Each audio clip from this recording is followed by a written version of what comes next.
What happens when you chase someone? They run. But when you make them come to you, you control the game. Welcome to Power Pages. Today we explore law number 8 from the 48 Laws of Power by Robert Greene. Make other people come to you. Use bait if necessary. In this law, power lies in patience, position, and the art of luring. Let's dive in. At its core, this law is about control. When you react, you surrender power. When you act deliberately and make others respond to you, you hold the upper hand. This law tells us don't chase, don't beg, don't force. Instead, set the stage so others are drawn to you.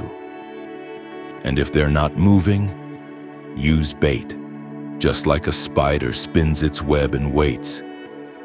You create a position of strength, then let your target come into your world on your terms. Let's travel back to ancient Persia.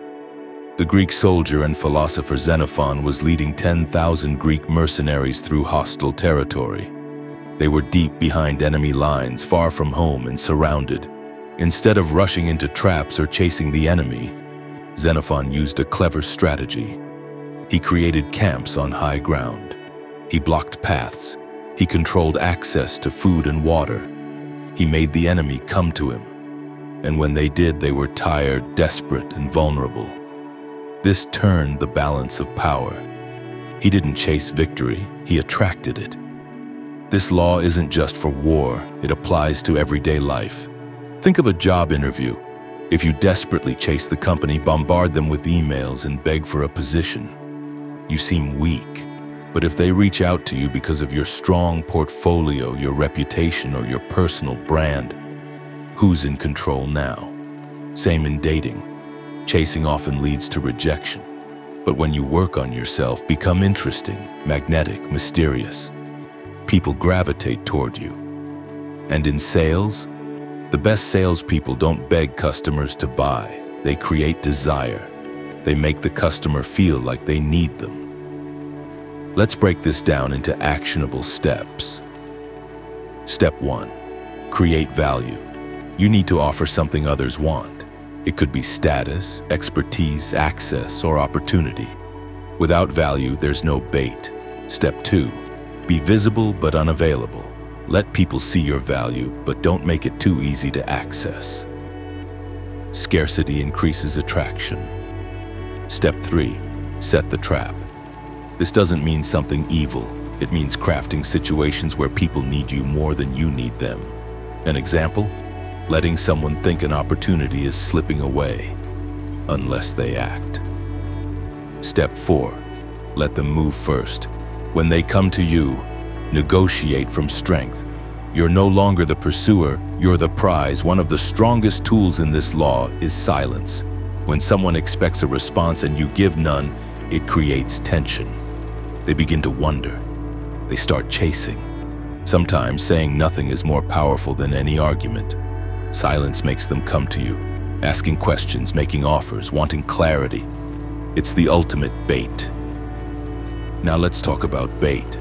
This doesn't mean manipulation or trickery for its own sake. It means offering something to spark movement. Examples? A job offer that seems urgent but expires soon. A social media post that sparks curiosity but leaves out key details. A small gift, favor, or compliment that triggers obligation. The point of bait is not to deceive. It's to guide behavior, to trigger action on your terms. Don't overplay your hand. If you wait too long or make yourself too unavailable, people may lose interest. Also, bait must feel natural. If people sense they're being manipulated, the spell is broken.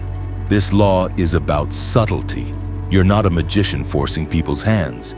You're a strategist setting the stage to it and letting them walk into the play.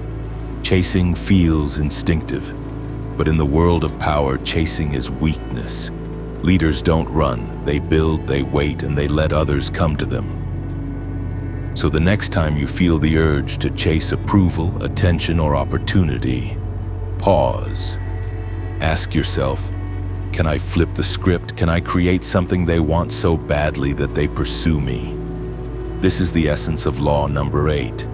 If you enjoyed this breakdown, hit subscribe because real power isn't loud, it's calculated, quiet, and completely in control. See you in the next one. Visit my channel.